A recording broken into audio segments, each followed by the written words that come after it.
Welcome, everybody. Welcome back after the, I wanted to say spring break, no, after the Christmas and the holiday breaks. We continue with our special series called the Athena Distinguished Faculty Series, International Faculty Series. And for those of you that don't know too much about this series, I can just say that it's the only one in the world that actually has 20 female distinguished scholars speaking. So no men in this series.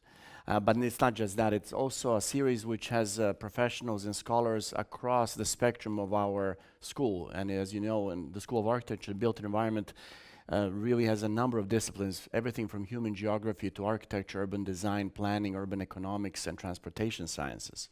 So we try to sort of make a nice mix of the 20 talks that you'll be able to hear this year. I think this is our number 6, and I'm very happy to introduce our guest speaker. I think this is the first time we meet. I know about you, Rachel Kallus. Rachel Kallus is a professor of town planning in architecture in Technion in Haifa, in Israel. Israel Institute of Technology. And you lived in Boston, and you have a master's from MIT, and you did your PhD also in Technion. You work primarily with grassroots groups and NGOs towards social and political justice, and I think you have been one that was the founder of the Social Hub. And I think on this second image, you will see some of these images from the Social Hub. I sort of like to put this collage every time we have a guest speaker. But before that, of course, our series has a patron, the goddess of cities, wisdom, and so on, and war too. But this time around, it's just going to be wisdom and cities. So Rachel has been the founder of this Social Hub, and that is really something that mediates teaching and research between communities, architects, planners, and decision makers on housing issues. You worked with socio-political production, the built environment, and the formation of urban culture, focusing especially on ethno-nationally contested spaces, mainly in both communities, Israeli as well as Palestinian ones. Then you considered policy measures, planning and physical manipulations, architecture as they construct everyday life. There's a lot of publications that you find on the net, on ResearchGate, on academia, and Google Scholar that were published by Rachel. And I would mention a book that you did with Tali Hatuka. It was, I think, only published in Hebrew, if I remember correctly. Architecture, Culture, Place, and Representation Body by Resling in 2005. And now you correct me if I'm wrong. Your current book project is titled The Poetical Place in a Global World, right? But there's a research paper on that already, some years back. And that is a very interesting thing because it's sort of looking at the new housing or new town of Kiryat Gat in south of Israel, founded by the Israel Science Foundation, based on the architect planner Artur Glickson in the context of the Second World War development, something like that. And to cut the long story short, you can talk. Yeah, we're really happy to have you here. And the title of your talk is New Outlooks on Power Relations, Politics of Identity and Urban Citizenship. So Rachel will talk for maybe an hour plus, and then we'll open up for some discussions and reflections from the audience. Welcome. Okay, it's wonderful to be here. And thank you, Tegan, for inviting me. And thanks also to Marta where is Marta? For arranging everything beautifully. I was in India and you did everything, I was not really connected, so thank you. And thank you, Kevin, for explaining me how to get here yesterday. And it's wonderful to be here. It's a little bit like Boston. I'm not used to this weather anymore. In Israel, it's so warm and almost summer. When I came here, I understood why everybody, it was kind of like, I think, a flight where a lot of Swedes came from the sun in Israel. Everybody was red, except for me. So now I kind of understand what they were doing in Israel. It's a very challenging weather, I should say, but very interesting and a lot to talk about. So what I'm going to do today, I'm going to talk about my work, of course. That's what I can do, my world is actually very much connected to my work. I'm going to discuss these issues you'll see I prepared a presentation that kind of goes from ideas to the framework in which I work on these ideas, the place where most of this work is being done, or a lot of the work worth talking about in this context, the actual practice, and some food for thoughts. So I'll start actually with this idea, or actually goal of that I'm trying to promote in my work, which I call citizenship in action. I rely very much on the idea of the right to the city, but I think that it has been discussed mainly as an idea. A lot of time it's a slogan. You must know well, and I don't want to elaborate on that it came from the writing of Henry Lefebvre in his book, and was much promoted by David Harvey in the English-speaking world. I don't know how it is in Sweden. What do you read? If you read the English, the French, whatever. But I'm very interested in that, of course. You know, the right to the city is a very, very powerful idea. And of course, it's like the most important human right, or one of the most important human right that we must work for. But I always thought that that we should think, especially as architects, planners, urban designers, and I'm all the three of them. You know, I'm both an architect and a planner, so urban design is kind of in the middle. And I always thought about, you know, how can we make this idea into action? How can we actually make this idea into practice and make urban design, urban citizenship, an actual work? So the idea is really what is our goal? What can we do?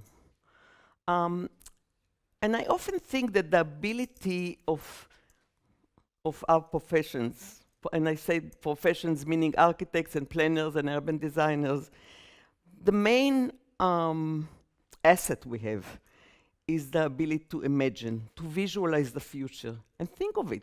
It's a very, very powerful idea to be able to think what a place could be. We come to a very kind of neglected and not really, you know, run-down place, and we see its potential. We see what it could be. You know, we know that we can open a window, we can put a mirror, we can change the roof, and it will be different. It's an unbelievable and powerful idea to be able to think the future. And of course, it's something we bring with our optimism and motivation to change. But we hardly do it with others.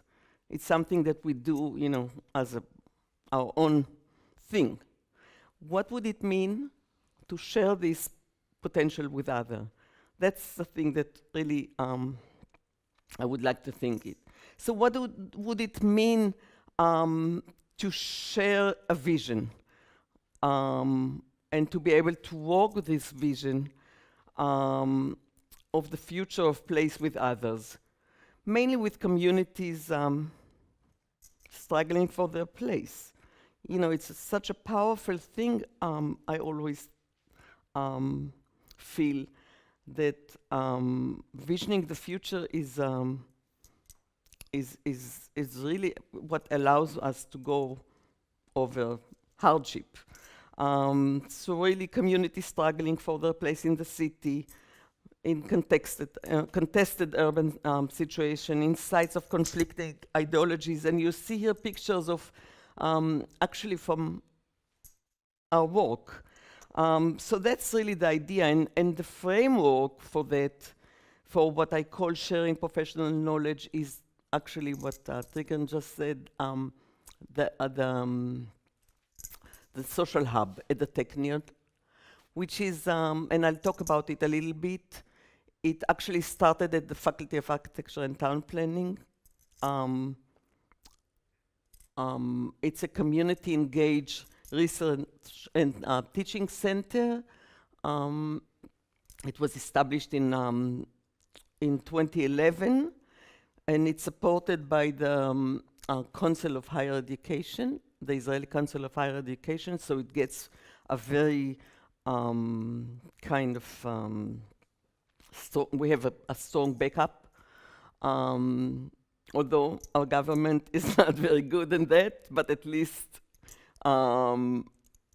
maybe I will talk a little bit about the government later, but at least within the academia, they recognize the importance of, and only lately, of community campus partnership.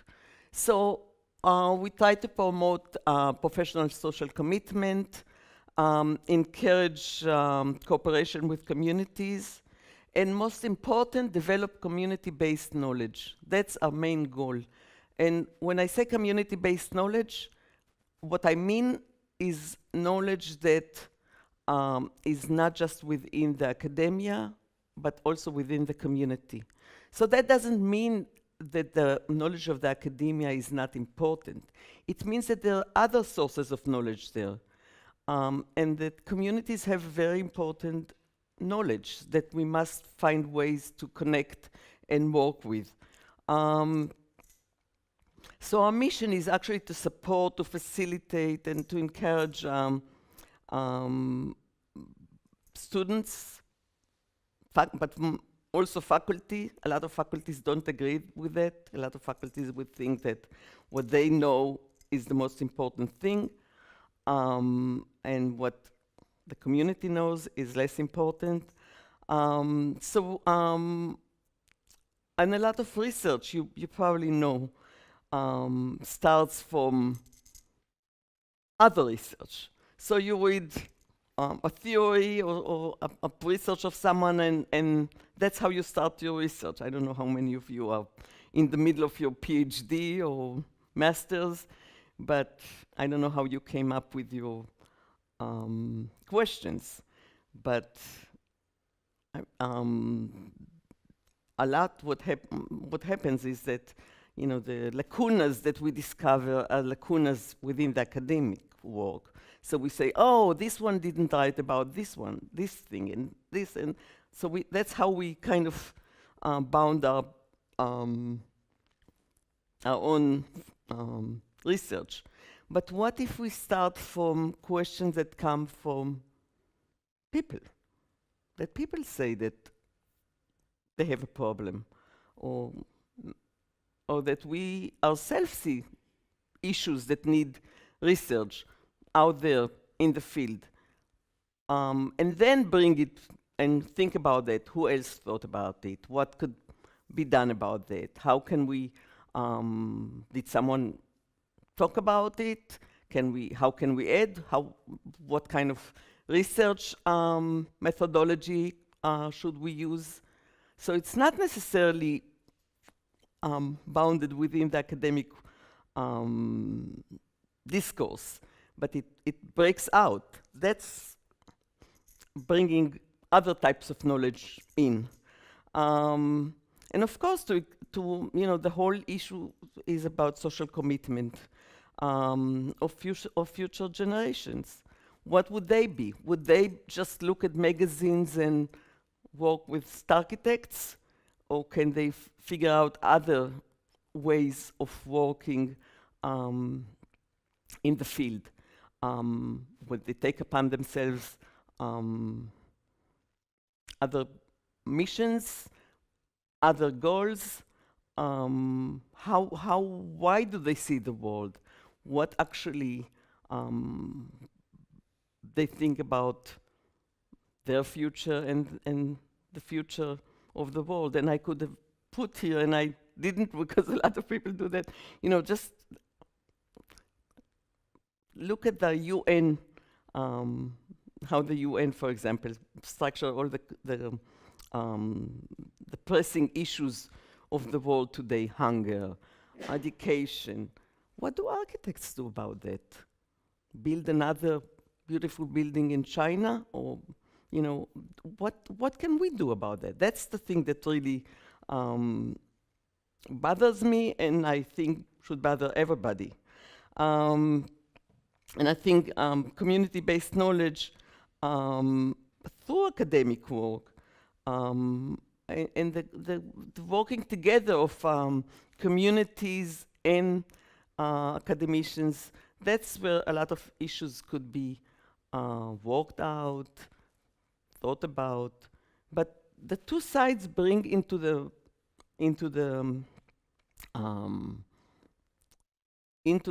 this discourse the knowledge. It's not that one knowledge is better than the other. And I'll explain that a little bit. I just want to quickly finish with the social hub, because that's my real baby. And it's, as Tigran said, it started at the Faculty of Architecture and Town Planning, and we focused on housing, mainly on housing. But lately, we've been working campus-wide. We are not bounded at the architecture department anymore, or the planning department. We work campus-wide. So the Technion, where I come from, is I guess is very similar to your university. It models itself after the MIT. I don't know if you know about the Technion Cornell partnership now. There's a partnership in Roosevelt Island. So the Technion is very kind of upfront with cutting edge technology. So the issue we bring to this arena is the question of what can technology do, and how do we do technology with communities. For example, in this project, and I have a little movie about that, but I don't know, maybe if we have time later, I'll show it to you. It's in the YouTube. I think the one I have is only in Hebrew and Arabic. I'm not sure I have it in English, so we can wait with that. But this issue, and it was a course given to students around the Technion. There were people from computer science, from, not just, there was only one from architecture, and the question was how to do technology with the community. What can technology, what is the kind of the front and the cutting edge of technology when it is worked out with community? And we worked in Jisr al-Zarqa, which is a small town. It's not even Palestinian. I don't know how to explain you that. It's a small town that is kind of between the Palestinians, the Druze, the Jews.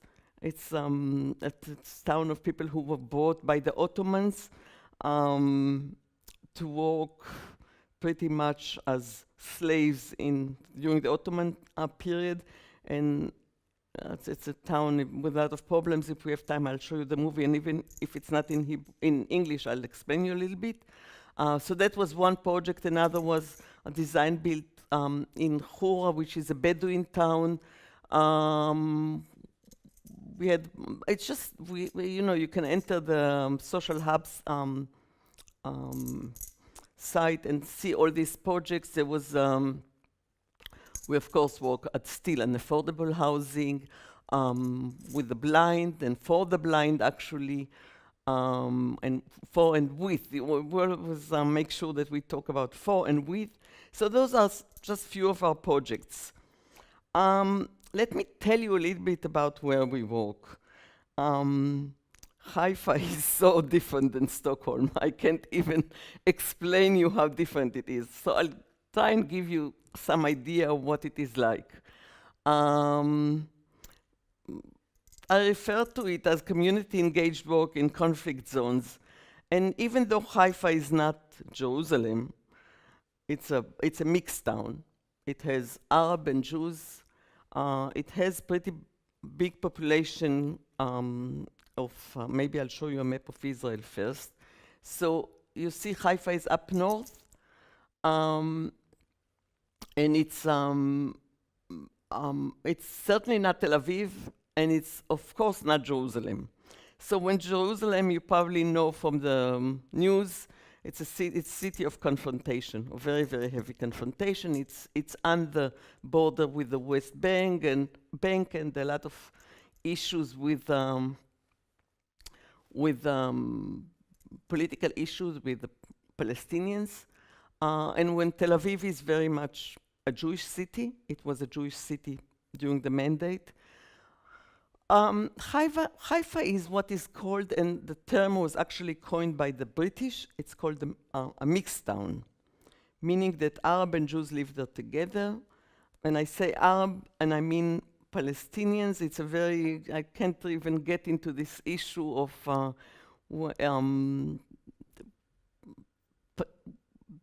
I should say Palestinians, because that's how they would like to be called, Palestinians. But they are what is called 48 Arabs, the Arabs who stayed in Israel when it was established as a state. And with the whole north of Israel, and you see Haifa is kind of in the north region, there are a lot of, there's a huge Palestinian Israeli. They're all Israelis, they all have Israeli citizenship, but they're not Jews. And they have difficulties with the nationality, but they're Israelis. And Haifa, so Haifa really became the center of this population, both cultural center and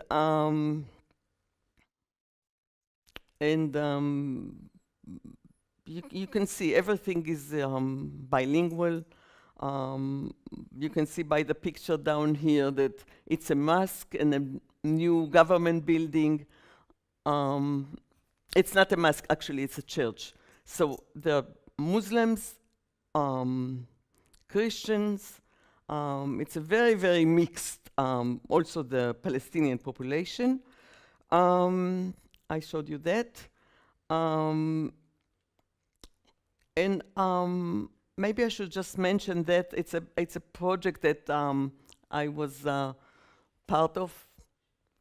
I guess you can see my picture there. It's a picture of everybody that was involved in this project, but it was an attempt to think of Haifa and how it moves from the reality of a mixed city to the vision of shared city. So mixed city, as I said, was coined by the British. But mixed means that there are these people and these people. Shared meaning that the different people think about their town and take part in it and feel urban citizens and feel that they're being thought of. And the notion of city here is really important, because I think that especially within state or countries where situation is so unbearable, like in Israel, the city becomes an arena of action. The city is really important. The city can move beyond what goes on within the government. And here I think for the university has a specific place. And I don't know about Stockholm and how much Stockholm kind of works together with the state of Sweden and how much you associate with Sweden. But often we don't associate with the state. We feel we are a city, and as a city we have right to create our lives the way it is right for us, and to walk beyond or in a different way than the state kind of prescribed. So that was the idea. It was led by an organization, an NGO actually, that builds or try to build the civil society in Israel. So that's the idea, a civil society that is stronger than the national society. So civic society is where actually action can be taken. And I just want to point out that you see different ways of writing Haifa. It's in Arabic, in Amharic. There's a very big Ethiopian population. In Russian, there's also a Russian population. And the idea again is how to, it's this vision of a shared city. So there's few kind of important notes. So Haifa is again the largest city in Israel, and as I said, it's the urban center of the Galilee region, and that's why it's a cultural hub for the Palestinian citizens in Israel. So what they what they cannot do in Jerusalem, for example, or in Tel Aviv, they can do in Haifa. So our university has many Palestinian students, and when I say Palestinian, I mean Israeli Palestinians. And Haifa is their city. So there is a very big cultural scene, a Palestinian cultural scene, and which is really interesting. And again, it's a home for diverse religious group. Jews, Muslims, Christians, as I said, Druze. I don't know if you know about the Druze. They're not Muslims. Do you know about the Druze? Anyone heard of them? They come from the Shuf Mountains, and there's a big population of them in Haifa too. A lot of people see them as Arabs. They're not Arabs. They're not Muslims. The whole framing of who is Arab and what is Arabic is a big issue anyhow, which I won't get into. And there are also different cultures and ethnicities, huge immigration from the former USSR, Ethiopians, large population of Orthodox Jews, and we work with all of them. We really try to reach to whoever is a citizen of the city. That's what is important. But I'm not trying to paint you a very pretty picture. There is segregation between different groups. And we often call it, we say that the demography and the topography collide. Haifa is on the mountain, on the Mediterranean, and there is the Carmel Mountain. So the upper Carmel Ridge is where the well-off neighborhoods are. They're not necessarily only Jews, but primarily. And the lower income and Arab Palestinian neighborhoods are in the lower slope. Part of it is also historical because that's where they lived before the State of Israel was established. And there are stairs. Haifa is a city of stairs. So what do we actually do? How do we actually work on shared professional knowledge? The idea is actually planning with communities rather than for. We are very, very good in doing things for. How do we do it with? That's the idea. What I want to present to you today is one specific line of work that has been really very strong, which is visualizations. And all kind of it's actually visualization and on-site methods that we use to explore participatory imagination and imaging of urban spaces. What I told you before, the idea that you can vision. How do you actually work on visioning? What do you actually do?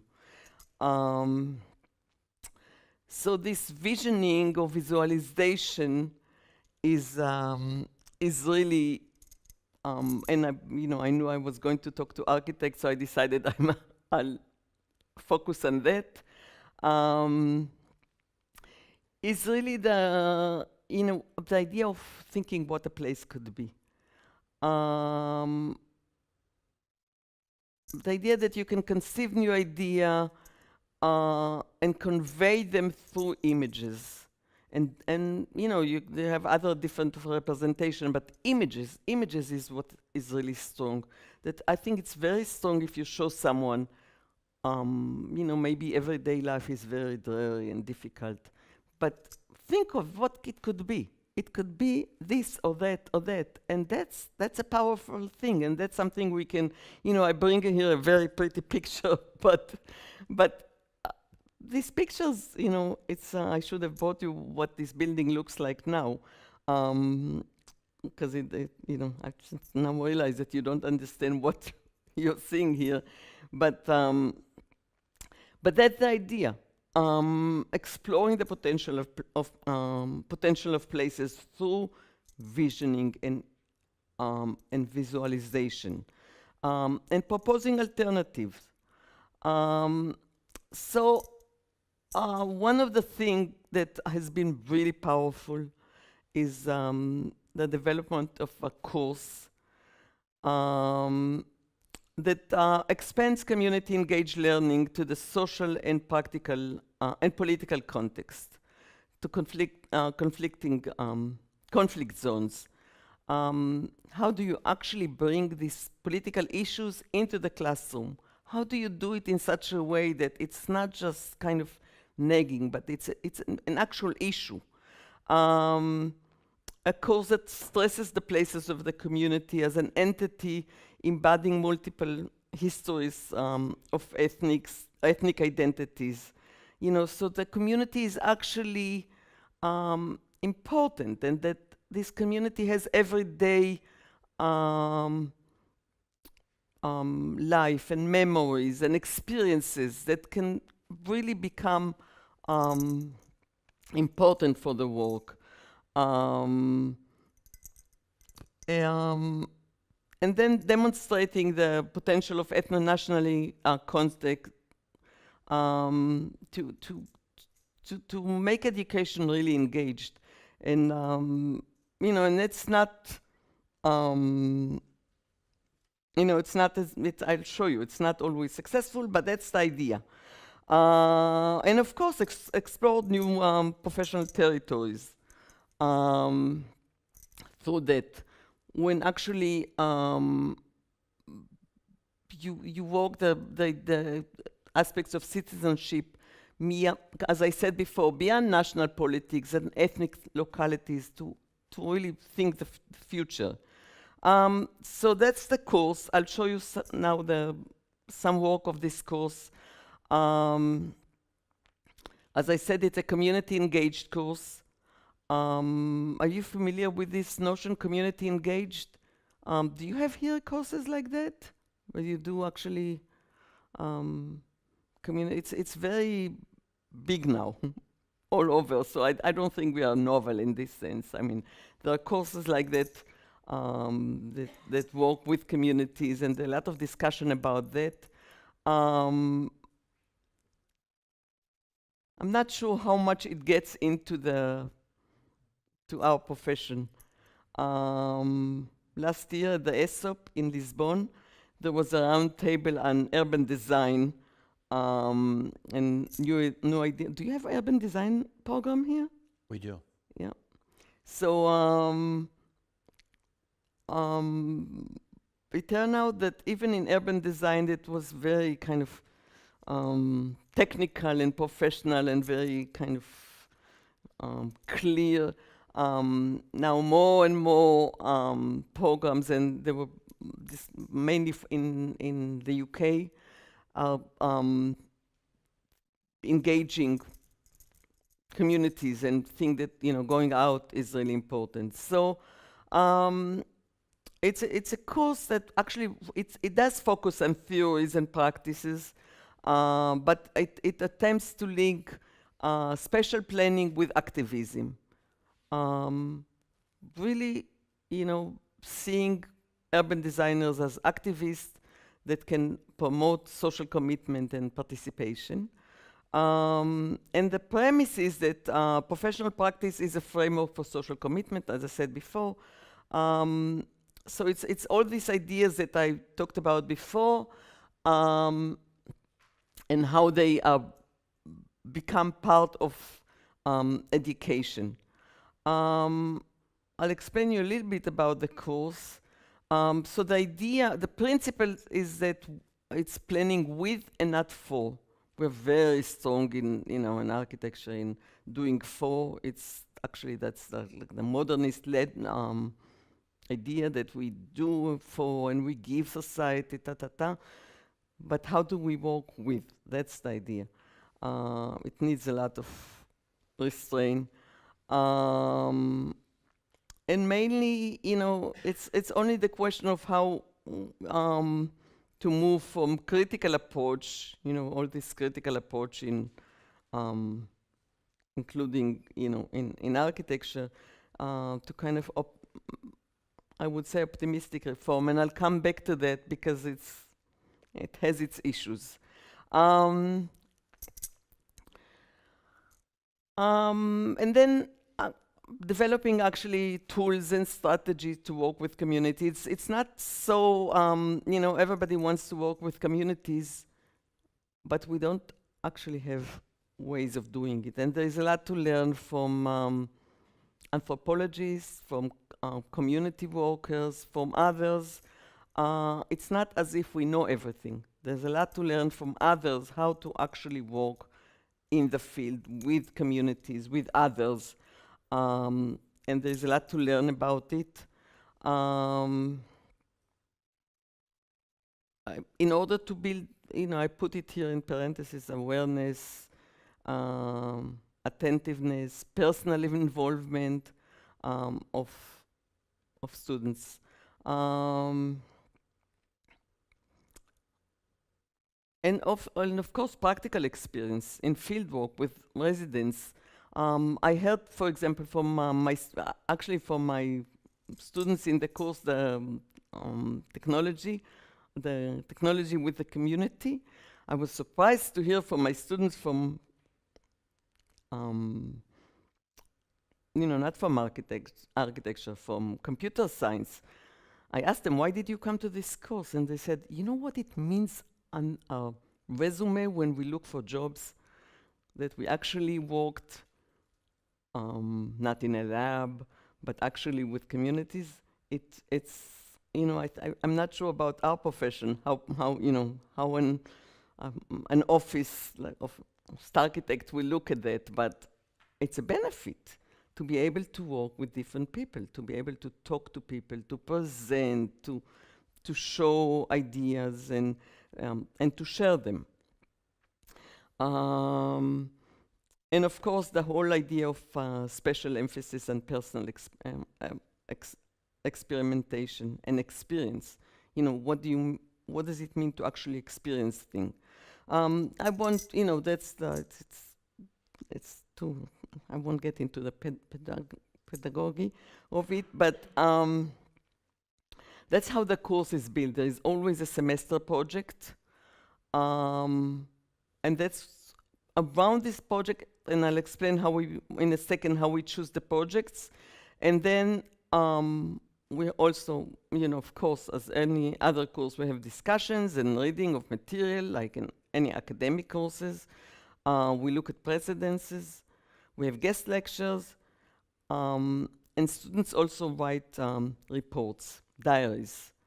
Very much a practice used by anthropologists that we adapt. So they don't do two diaries. I heard that anthropologists here. Who is that? So they don't do two diaries. Anthropologists usually do two diaries. I don't know if you know that. They do the diary that they report on their meetings with the field, and then a diary about themselves and how they feel about it. And we kind of combine it. We explain how it works. Actually, I teach this course with an anthropologist, so it's his idea. So there's a lot of anthropology techniques, but students love these personal reports. I don't know if you would have liked that, but believe me, it's wonderful to be able to actually write about your experience, and it's a very powerful thing. I want to tell you how we select the projects, because it's really, really important. We always make sure that the projects, and we work hard to select the project, to find out what is useful, and we always make sure that this project involves direct meeting with locals, not representatives, not elites, the actual people who live in a place.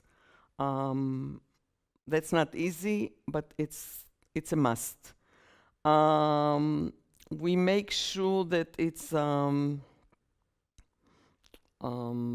that we can build a long-term relationship with the communities, and we do it usually through an NGO.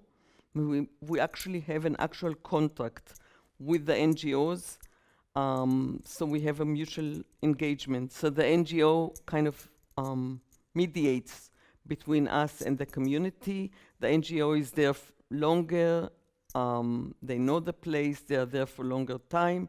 We come, sometimes we stay, sometimes we don't.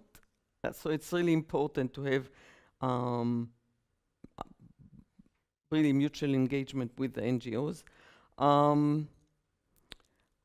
We make sure that the final project is meaningful for the community, and that so it's not just something that we do in class and kind of a project that we think in our head, something that really comes from the field, and that it can be completed in the timetable allotted for the course. So it's always this tension between what we call community time and academic time. Academic time is always divided into semesters. Community lives. It can't, we can't come and say, oh, I'm sorry, our semester just ended. Bye. No. We have to work it hard and to understand who we are against. So what we try to end up by giving PowerPoint presentation of visual material, and I'll show you in a minute some of that the residents and the NGO could use in meetings with decision makers, in workshops, fundraising, other activities. It's a very important that the material we leave has meaning. Okay, maybe I'll skip that. It's just a little thing to show you how it works. We actually built the project very, very carefully. So the project I'm going to show you, and we have a lot of projects. We've been doing it for over 10 years. So there are many, many projects. I selected 2 just to show you how it works. You can see them on the map of Haifa. They're both kind of in the lower part of Haifa, because that's where more interesting populations live. I'll show you first the project that we did with teens in the city. They were Palestinians. We did it with Musawa. Musawa was the NGO we worked with. Musawa is a center for Palestinian culture. It promotes Palestinian culture and works a lot on memory, identity, and so on and so forth. And they were very happy to work with us. And the idea was to really help their They have they work mainly with youth after school. So when these kids finish school, they come to Musawa for kind of after school projects, and we work with these students to kind of understand where they live, to build their identity connected to where they actually live. We started by doing, when I say we, there were 3 students. There were 3 Jewish students working with a group of Palestinian kids. That wasn't always easy. A lot of issues come up in this meeting on both sides. These women serve in the army. The young Palestinians had things to say about that, of course. There were a lot of, it's not just about architecture or about the city, it's about life. But the idea was to start with mapping I put here some maps, only few. Each student was now I'm talking about the Palestinian students because they are also students. Was supposed to kind of build or show his hair route and where he moves around the city. Very soon, and the idea was to take pictures and to then make them into, so each one of them, after drawing this map, picked one place that he was very interested, or she was very interested in, and with the students try to envision what it could be. I'll show you it in a second, but in the beginning, the idea was that they will take the pictures and the student will do the visioning. They will talk and the students will show what it could be. But then I remember this moment when the students said our students, the architecture students, they said, why should we draw it for them? We'll teach them. So we brought them to the Technion, to the computer lab, and they were never in the Technion. They never, one of the main things is that it opened for them also a new boundaries. You saw from their maps before, they were all in the downtown. They've never been, the Technion is up on the hill.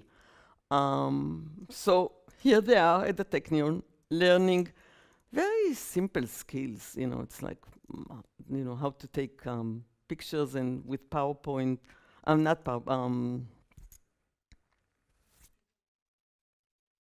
Photoshop. Yeah, with Photoshop, kind of work them. I'll show you the pictures and the stories, of course. So here is what Jules said. He found this place behind the Italian hospital. That's where his school is, by the way. He found this neglected place on the left-hand side, and he said, and it's very close to his school, so it said, here it could be restaurant, playground, whatever. That was his idea from this neglected place. Another idea, I forget, that was one of the women, the girls, who was this kind of ruined place, and she said, okay, it could be that. And it's all around their schools. So a lot of them go to the schools of the Christian schools, the schools of the missionaries, that the education is separated between Arabs and Jews, and they go to usually to different schools that teach in Arabic. And the school are mainly down there. By the way, they're not necessarily Christian. Muslims go to these schools as well because they're very good schools. So a lot of it is around the schools. That's another one. But you see the idea, to take in the route, you see the map here, from the route to take one specific place and to think what it could be. But then the whole idea was to really brand the area of Lower Haifa, which is where Musawai is. And to think about it, they found out that a lot of these places have a lot of cultural spaces, Palestinian cultures, or places that relate to them. So how to actually make them into a cultural area that connects to their life and their needs. But what was really nice is that then we suggested that with them that and through the Museum of Art in Haifa, that they would have a picture of what they envisioned, posted on the area, and next to the area where they did the project. And then GenWalks. Do you have GenWalks here? No? So Haifa is very strong in that. It's Jane Jacobs. There's one day, you should start it. It's very, very powerful. People of the community in different towns, look, Jane walks, have walks, different people. Just anyone can offer a walk. And in Haifa, it's very, very strong, once a year, on the day of Jane walks, which is international. People suggest walks, and these kids suggested a walk. Different people from the city signed. You can see Jewel is the kid in front, and the kid who actually explained, and they presented the projects. That to me is citizenship in action. They actually took hold of the town, said what they wanted to be.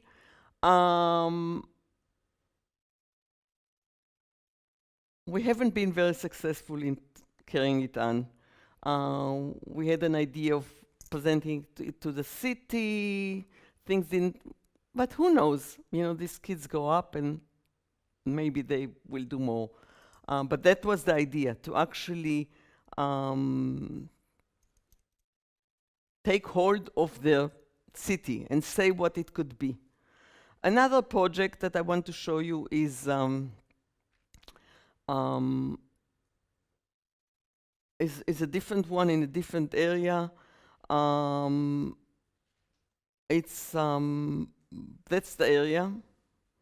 What it said on the left is the Tel Aviv. That's the lower part of Haifa. It's a neighborhood that has it's kind of complex. It's between downtown and Hadar, which is the middle level of the city. Part of it is the blue part is mainly kind of Jewish, what we call Bauhaus, but it's kind of from 1940s and kind of the Jews who came to Haifa from Europe and built this part of town. The green part is what used to be and partly in ruins now, but it's the Arab town, and in the middle is kind of in the middle between these two neighborhoods.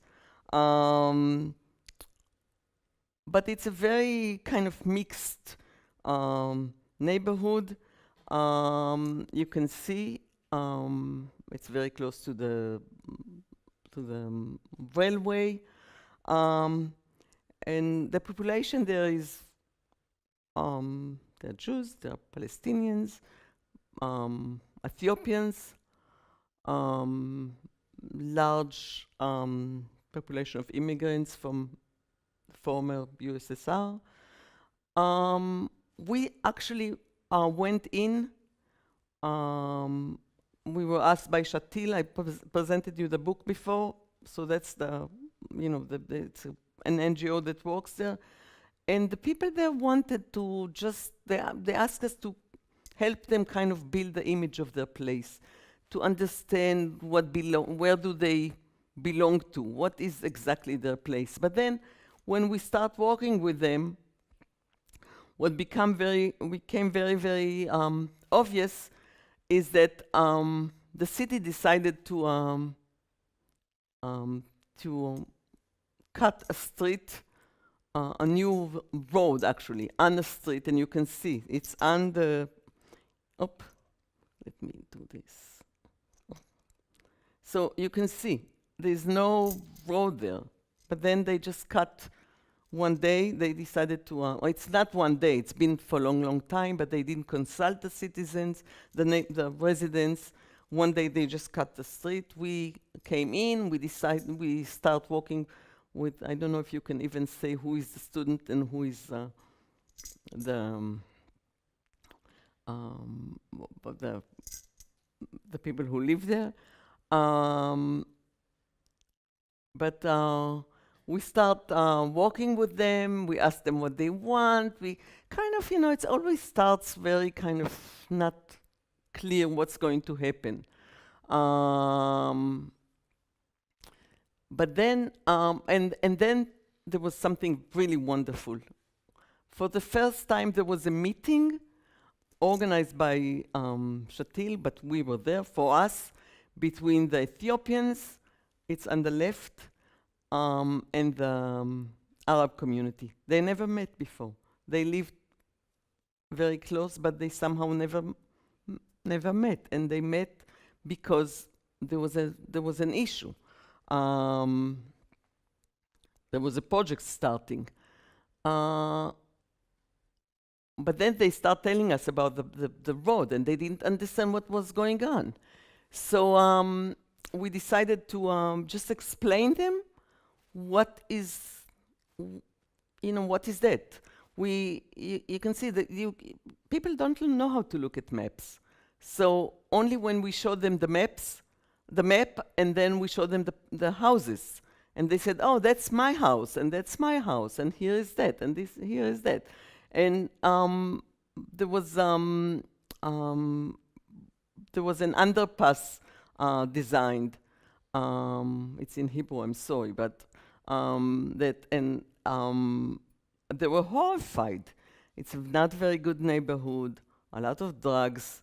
Immediately they said, an underpass. You know what will happen there? You know what that means? You know the activity that will take care of that? An underpass. And the underpass is the blue things that you see. The light blue. And the dark blue is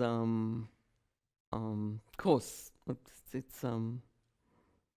It's how do you call it? It's just a course, but not under. So we started explaining them. We had a lot of walks with them in the neighborhoods, and then we found out, as we on one hand we worked with the community, on the other hand we worked with the city and the designers of the roads, if you could call them designers. And it became very, very clear that when you design a road, you have just like the road, but there's a lot of space around it, and you can say, oh, I don't know, something happened with the thing, but the blue line that you see is what the road included, but the red shows, the potential of other spaces, and very easy it became clear that there are other things that could be designed in this space, and why should, if the road is going to be there, why not do more than that. So here we talked to the residents. We didn't actually, we talked to what they said and start drawing alternatives for them. So it's the same technique that was done before, but it was done differently. Here the students did that, and you know, you can see what the residents said. They said, I would like this, I would like that. And then they showed them what it could be. So you can see it has few alternatives. It could be this, it could be that. By the way, these are the actual people. That's one thing that we learned when we, you know how, if you're architects, you know, you take always people from magazines and kind of plug them in your drawings. It's funny to say it here, but when we showed it to the residents, they said, who are all these Swedes? Everybody was blonde. You know, you can see what they look like. Everybody was blonde, and said, what, are they bringing now immigrants from Sweden? Are they going to, really, that's what, and they suggested that we'll put them in the pictures, that they will be part of it. And it's really important, it's powerful when they see themselves and they see the buildings that they know. And then the ideas up, and then the ideas up, sorry. And then you see it's the same buildings and different things that they could make. Another one, you know, it's place you know, it's people you know, it's things you can do. It builds, it really gives people a lot of kind of hope of what could be done. That's another one. There were a lot of alternatives for this one, for this particular one. You can read yourself what people said. That we actually took what they said. That's actually the same place with few other alternatives. The nice thing that happened, and that's the road, by the way. I should have put it before. It was already going on. We couldn't stop it. There was no question. You know, and buildings being torn down and so on and so forth. But then what happened that was amazing is the semester ended. We had this presentation, kind of elaborated than the elaborated version than what I show you, of course, in Hebrew, not in English. And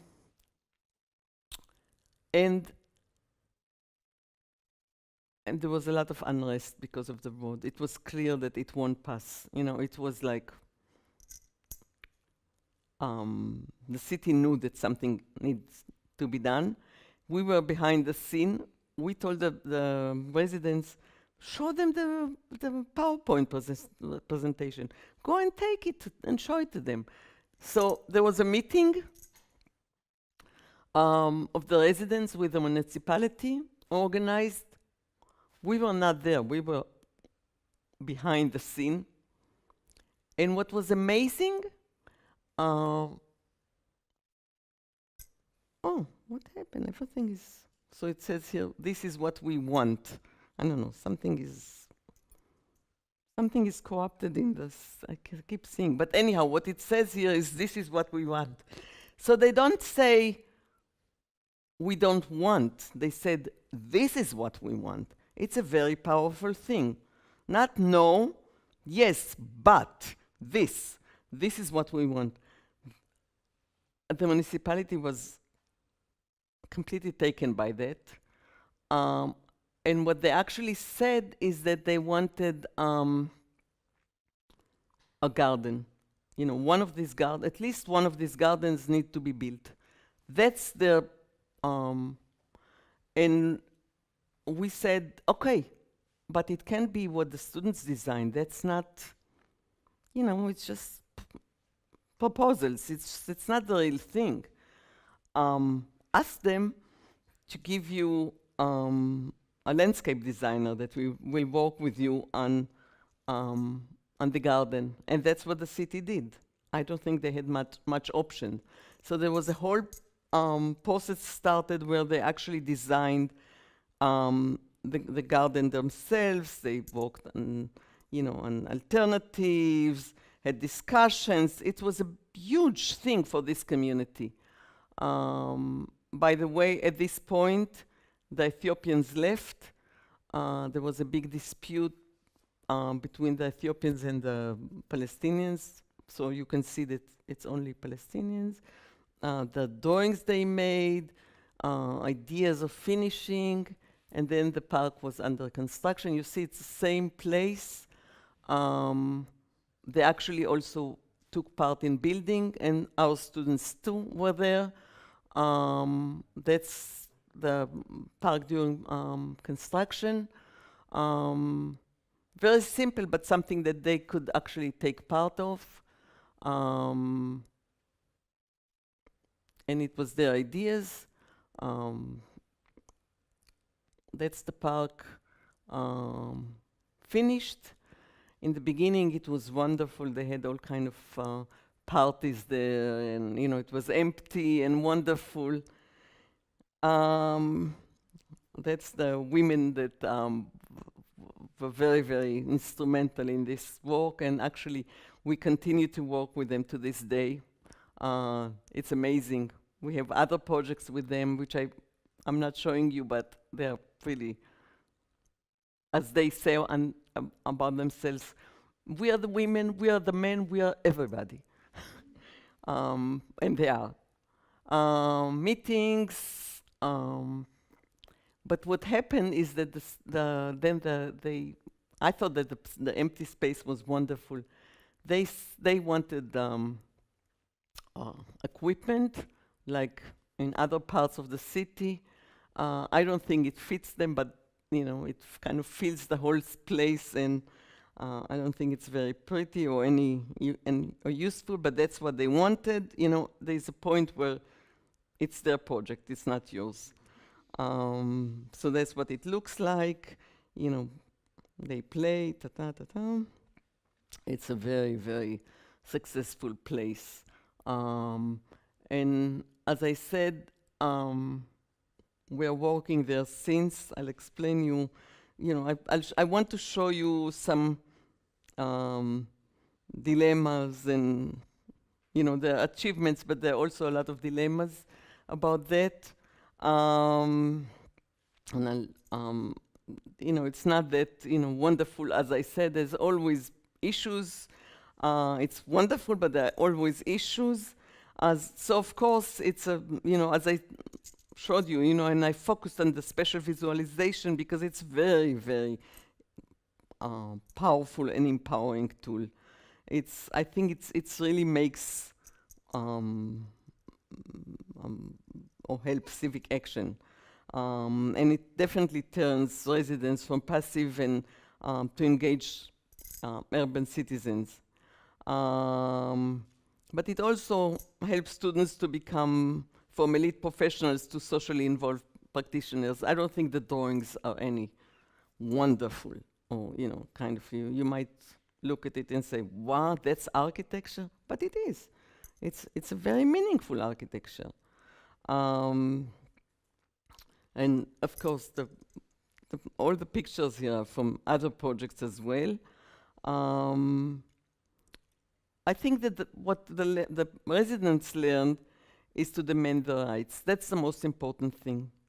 They got organized.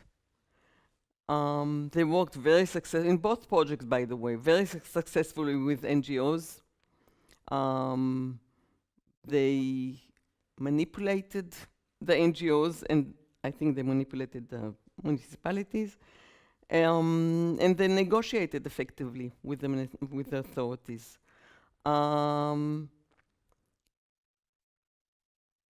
I don't think, maybe it's too small, so I'll have to explain you that. So the residents, because there are a lot of buts here.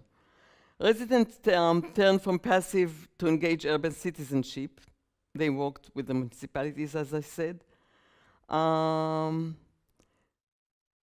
But we have to realize that it was also a way to palisade them, to quiet them.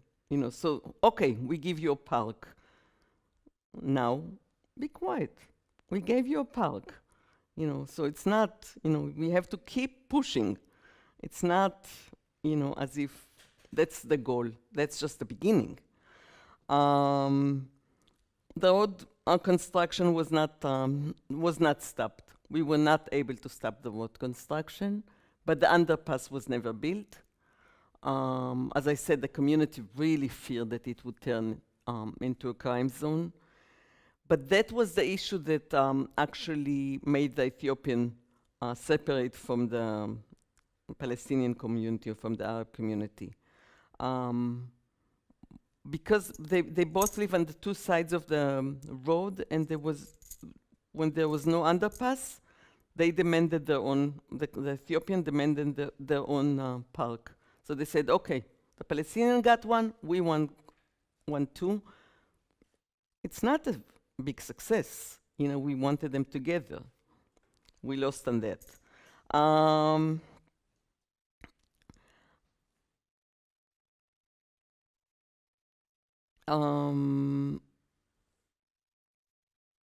Of course, the park was built, and it definitely advanced community pride and sense of identity. You saw the women there sitting there. They were happy. They were very instrumental in building the park. You saw them coming also in the pictures before. But there was a sense of an end. And it stopped future initiatives to a point where the women came to us about 2 years after and said, we need another project. And we did. I don't show you, but we had another project with them, very, very involved, and we keep working them there. And it's really important, I think, to come back and to never leave the community, to always think of new projects with different members of the community and to stay in. One thing I'm really, I don't know how to approach is that the city gained a lot of space. Before, when the road was, when we discovered that there is this road going to be built, we came to the community and said, there's not to the community, to the municipalities, and said, why are you building this road? What about all these people who live there? And honest to God, people at the municipality said, what? What community? People live in these houses? That's why we called it no-name neighborhood. So it was what the city told us. So it definitely became a place. People know it now, and the road had pretty much a lot to do with it. The road, people go on the road, they see the houses, beautiful houses, by the way, that were, sure enough, discovered by developers, and they endanger the community. I don't know if the residents will be able to stand these developers. So you're always in this situation of give it and take. I want a few words about the students, because the students, I think, learn a lot too. First of all, they learn to work professionally with the community. They also learn to cooperate with NGOs. Not an easy thing. There's always issues. Negotiate with effectively with authorities. And most important, they acquired strategies, tools, methods for community engagement, and gain practical experience, which is not a small thing. As I said before, we want to engage the students in the world they live in, make them aware, committed, and conscientious future professionals, I think we were successful. I know what some of them do today. Some continue. We want to make a space for the students to reflect upon their own social political positions, and there were a lot of issues. Some of our students, by the way, I didn't say that, but some are Jews, some are we have Muslim and Christian, and through this involvement with the communities, a lot of issues come. So it's their identity that really at question. You know, when you work with others, you always come back to yourself and ask about yourself. And that's a very powerful thing. I don't know if you ever, with your teacher, talked about who you actually are. What is your identity? How do you see yourself? It's not always easy, and a lot of tensions, but I think it's very, very important to kind of negotiate identities. And they're very complex identities between professional and personal and so on and so forth. So, but here there are buts too. I don't know if and how students will use it in the future, and maybe, you know, it's something we should discuss about with you. You know, how do you think, you know, such a powerful experience will help you when you come then later into an office, very kind of, you know, where you serve the office, and, you know, if you can actually initiate projects. Not that easy. I know, I've been there too. I worked in offices long enough to know how it is. But a big but is, and I really want to share it with you, because I often think about it. And, you know, is a role and goal is to amend the existing system. Do we actually accept that that's the system? You know, and I'm talking about our system, you know, our political system. You know, the notion of where we work as professionals. I mean, in Israel, in Haifa, okay? Or do we want to promote critical approach, push structural reforms? It's a big thing. What do we teach them? How to work within the system, or how to change the system? How far can we go with it, with this question of this, you know, professional versus political? It's a big issue. It's something I haven't resolved. It's different in different situation. It's a big thing. I'm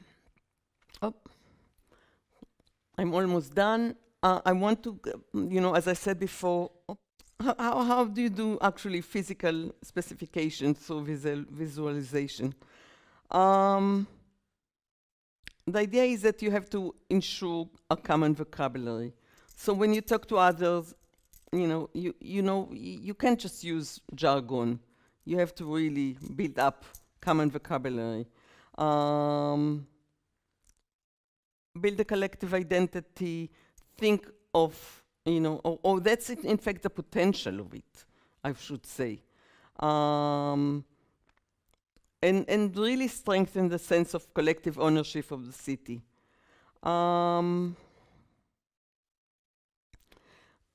It's important, and I think it's necessary for people to see the plan, to actually see the plan, to understand it, as I said before, you know, to understand what the plan is, to really work on concrete details.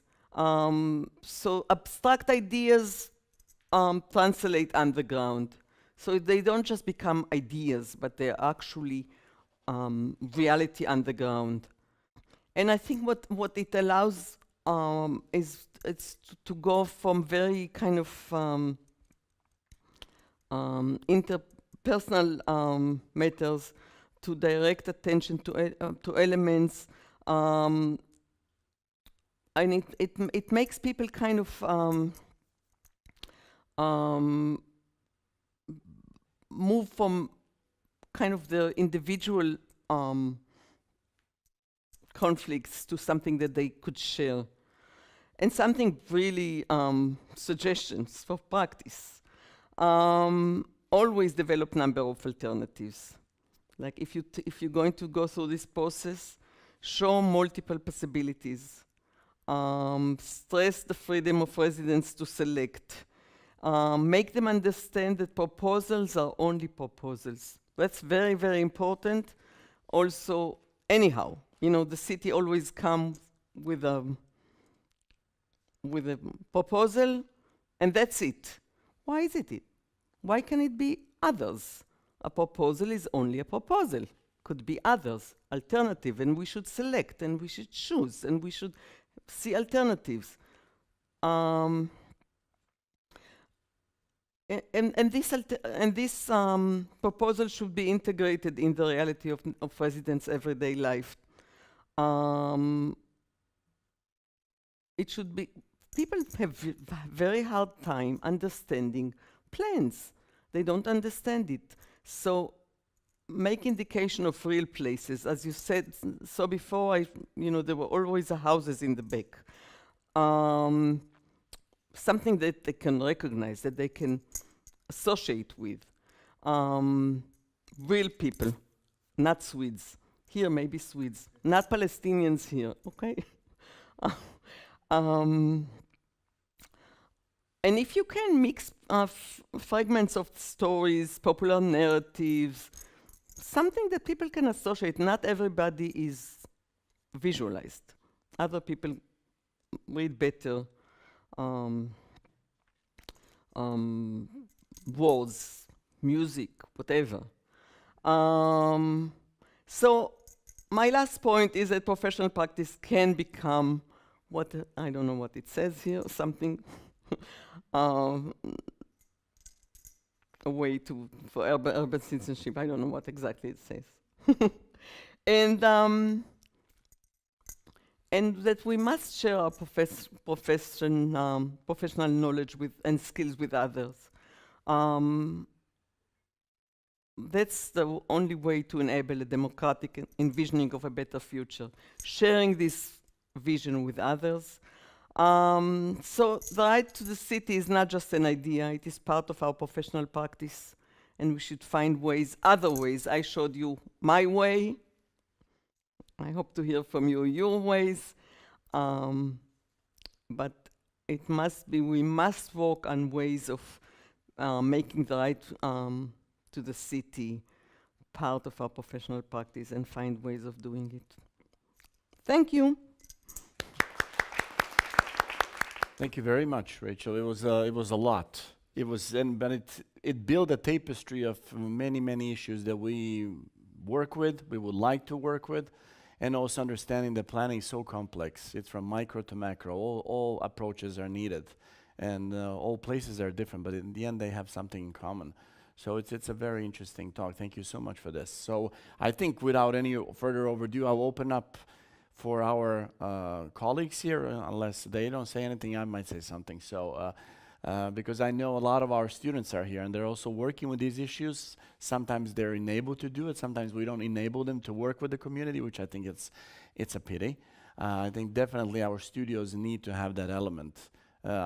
Regardless where you end up in professional practice, if you don't work with the community on the ground, the results are not going to be that good.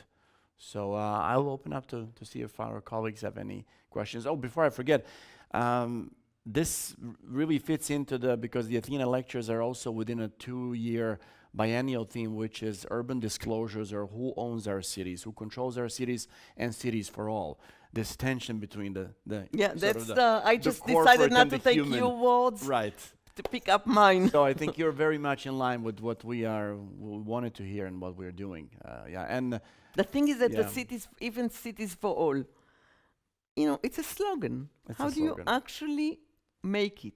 That's and what can you do from where we are, from the profession we are at. Mm. You know, and then when I work with, by the way, with now at the Technion at large, I ask the same question, engineers, computer scientists, whatever. Again, so what? So are you going to solve the problem of, I don't know, someone, you know, there are all these now gadgets for that the computer scientists invent for, you know, they're all embedded in the Silicon Valley. Issues of people who live there, you know, I don't know, detectors of, you know, car issues. What about all these people who don't have cars or whatever? You know, think out of the box, think wide, think about the world largely. So maybe just to start, one question that always I sort of bring on the table when these practices are brought up, from everyday urbanism, which Margaret Crawford coined, to tactical urbanism, Did by she Mike talk Lydon. about it? She's coming Oh. in May, to all the DIY and pop-up, all the other community planning practices, charrettes.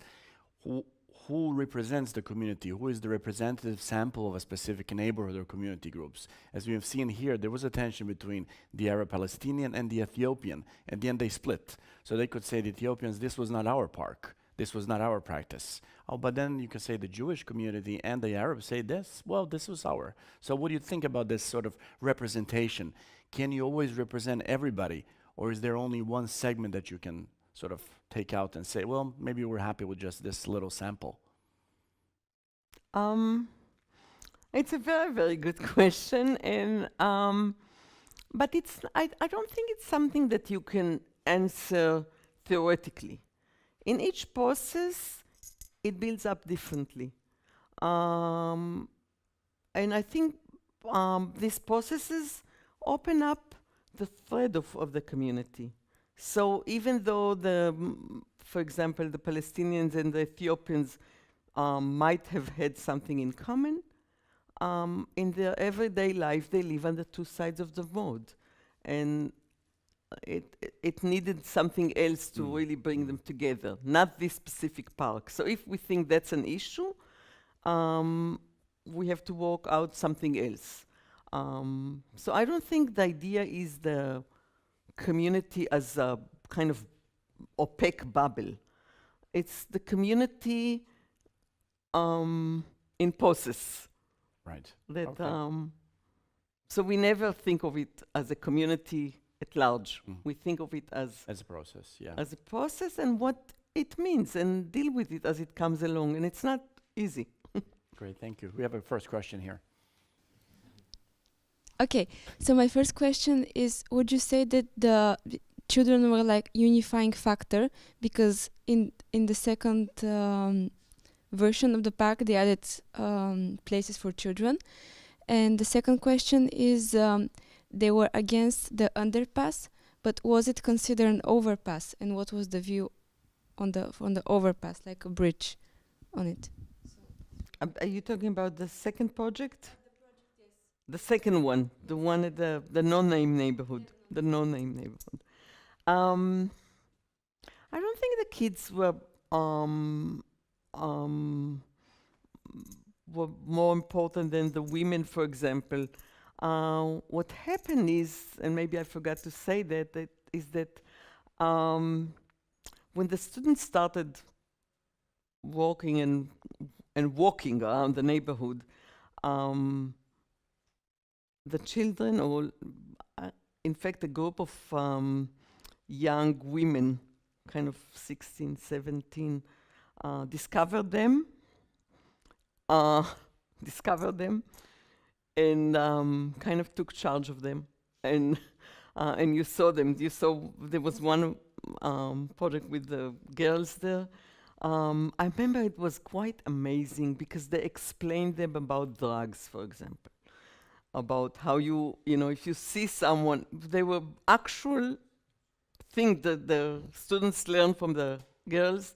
If you meet someone, how do you know he's a drug dealer? How do you know, because there are a lot of drugs in the neighborhood. I don't know if you figure that out or not.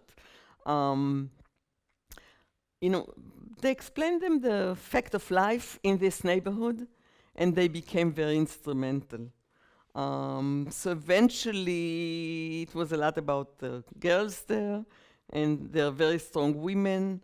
So children became important, but it's not a unifying thing by any means. You know, it's like, but the project that we did after that was when the women said, you know, the park was so successful, we don't have a place to sit.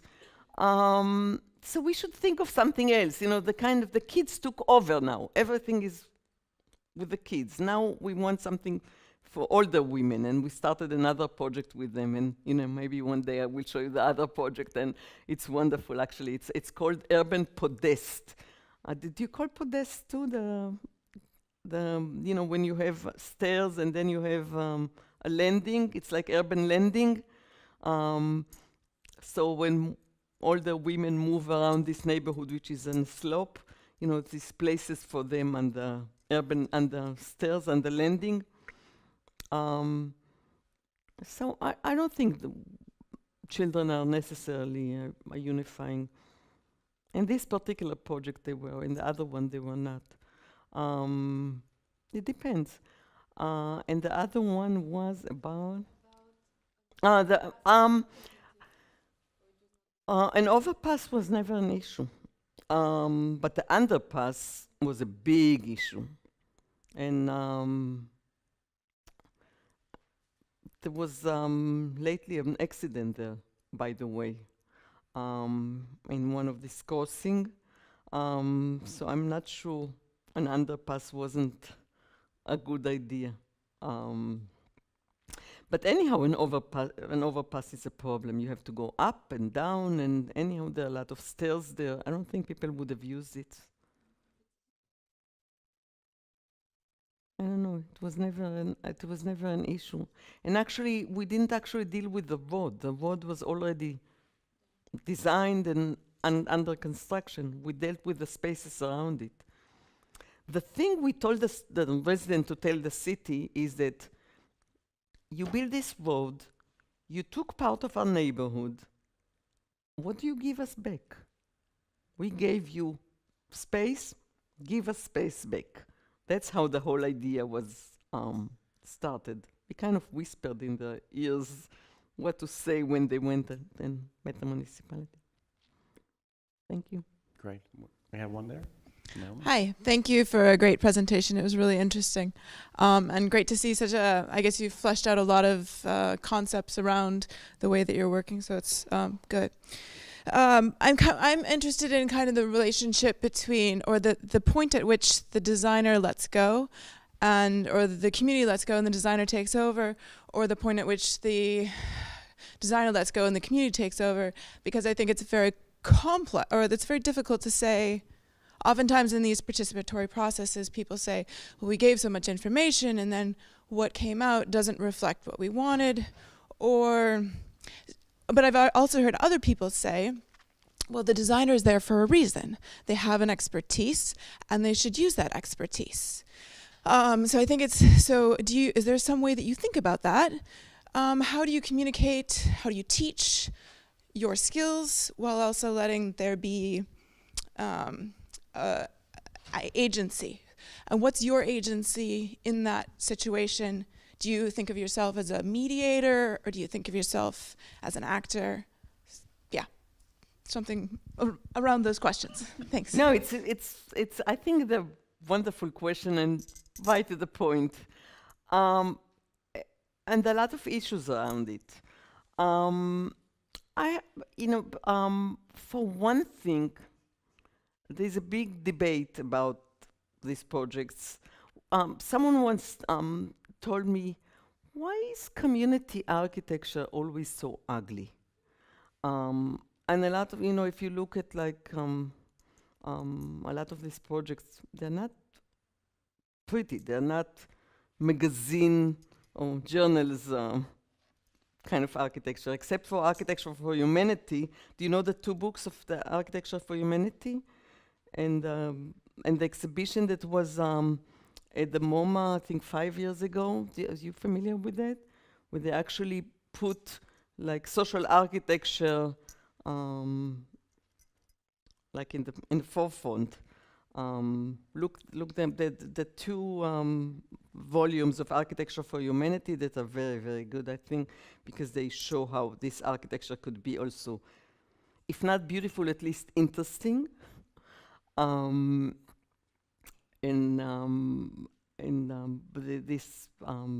Look at the MoMA. I think it was called from something changed for something to something. It was about 5 years ago. It's under MoMA's website, and there were a lot of social architecture by kind of architects that are not now are well-to-do.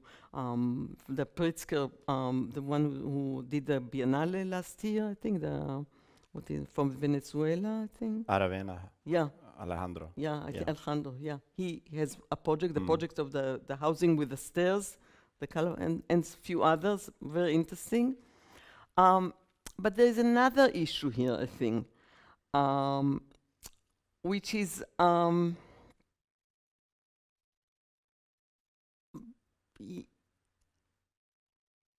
you know, how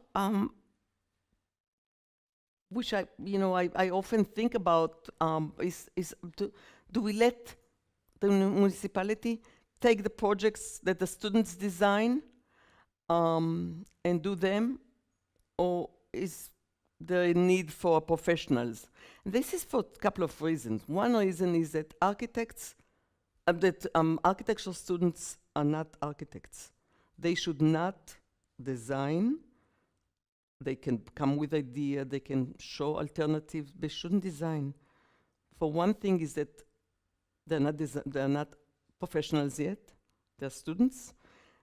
Second reason, that they should not provide cheap labor for the municipality. There's always a big issue about that. And you see it also, I don't know if you're familiar with the design build, what is it? The rural architecture. Are you familiar with the rural architecture in Alabama? Rural studio. Rural studio for yeah. They design in Alabama. Is that? Yeah. What do you think of that? I think you have a good point about using free labor of students or They yeah. have great projects, by the way. Or of community members for that matter. Yeah, I've seen the pictures of what the Rural Studio has produced are beautiful and are very architectural. But it is very beautiful. I was there last year and it's beautiful. Yeah. But it's students provide cheap labor. Yeah.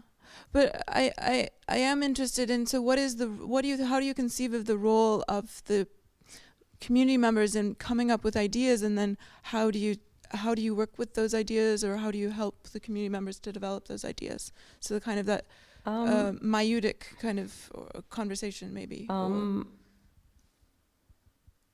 I think it should be negotiated between the profession and the community. It can't be just that the professionals' ideas up front, kind of putting the community aside. But it shouldn't be just the community. So that's the idea, that's the notion of alternatives. So the community might say something, and then I show them this or that or that. And I'm showing now a student's work, but it could be done professionally, and I often do it also professionally. Yeah. So the community will tell you, I want this. So you show them various alternatives. You work with them, but it shouldn't be as, just kind of leaving them out of the picture. Come, hear their ideas, go home, design to your office, design it, and that's it. No, you should. That's the notion of alternatives.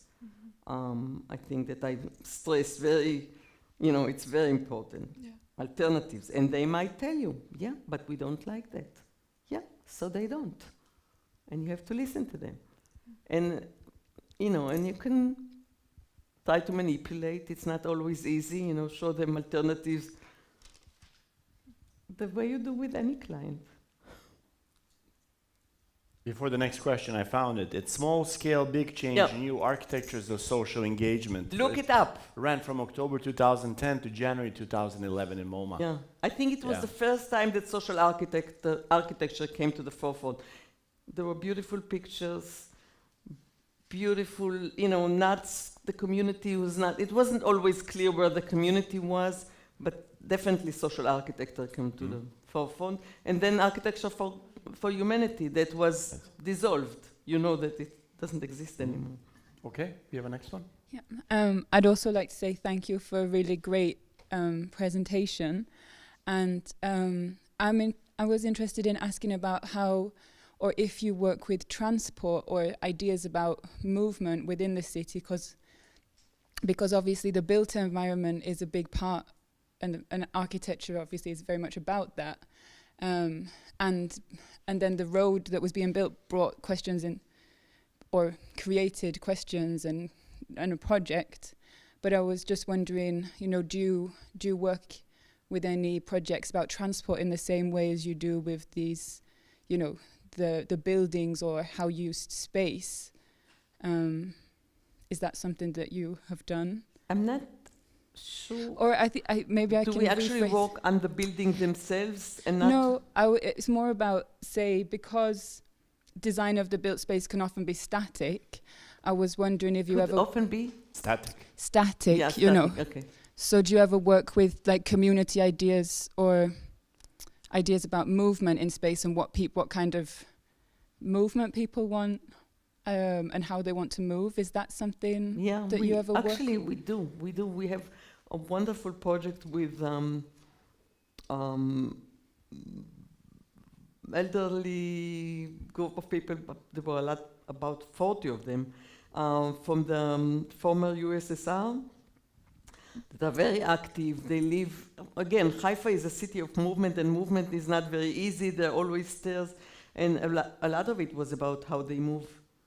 And also the other projects we did with the strong women that you saw, they were not always sit. A lot of it was about how they move and where do they go and how they, and we did calculation of with them, how long it takes them to go places with public transportation and with different means of transportation. Yeah, we do a lot of that too. Depends on, we have a lot of projects, so it depends what the issues are and who is the community. And there are a lot of other issues. We worked with the ultra religious community in Haifa, the Jews. Are you familiar with those? The people who wear dark, they have, so we were not able to take pictures. Especially we worked with women. They did not, they don't let you take pictures of them. Then the students did drawings, and I decided not to show it because it's kind of it's not very architectural, But so it depends. It depends who is the community. Every time it takes a lot of preparation, and sometimes it's one community, sometimes it's different communities that live in one place, and then always a lot of issues, and I could give you stories from here to eternity, and the project in Jisr that I showed you the pictures before, that I told you, this community that is not Palestinian, it's not.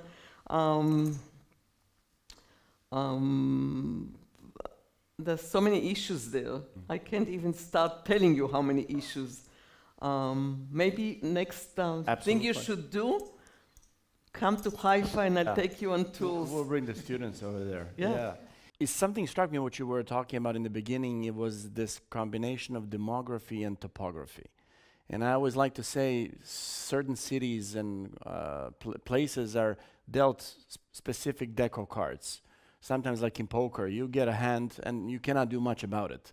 So I remember we had a colleague of ours, Daniel Solomon, who's a planner and urban designer from San Francisco, and they were doing projects on low-cost housing for the poor. And he talked about this sort of not that people really wanted to feel this sense of belonging to a specific place, and at the end it got this combination of you could not avoid the topography and connect it to the identity of the people, and then sort of which places were susceptible to belonging or not. So this was like this is what they were dealt with, right? This was the topography. So I guess you can do the best you can from within that, not much more. How do you create a place that everybody's going to feel that they belong to? Is it a combination of identity, topography, a specific Memory. memory? In our case, memory is very right? important. And housing at the end of the day, Yeah, right? Because most of our lives we do spend in sleeping and in our. But it's really important, especially I think in Haifa, maybe in other places as well, that the Palestinian population, even though the lower part of Haifa is not considered very good, now it's getting there actually. It's their part. That's where their memories are. It's often when they acquire wealth and degrees or whatever, they move uptown. But then often they would go down again because that's where they belong. Right. Maybe housing is not so. But we'll leave it at the belonging, and it will continue. So thank you so much, Rachel. Do you want me to move to the left? Aha, I'm outside the camera. It's cool. Thank you so much for coming and giving us this insight from Haifa and from Israel. And I think there's a lot of connecting issues from Stockholm to here to any kind of a place where our I colleagues would are love from to here. see some of Yeah. that because so far I've seen only a very clean and kind of. Yeah. Well, now we can develop a joint studio maybe to work together with that. Yeah, and then we will keep you posted about the next talks that will come during this year, as this was number 6. And with that, I would just like to sort of sign off because it seems we're locked in the room, but somebody will get us out, hopefully, or maybe not. Thank you very much, Rachel. We hope to see you Most again. Thank you. welcome.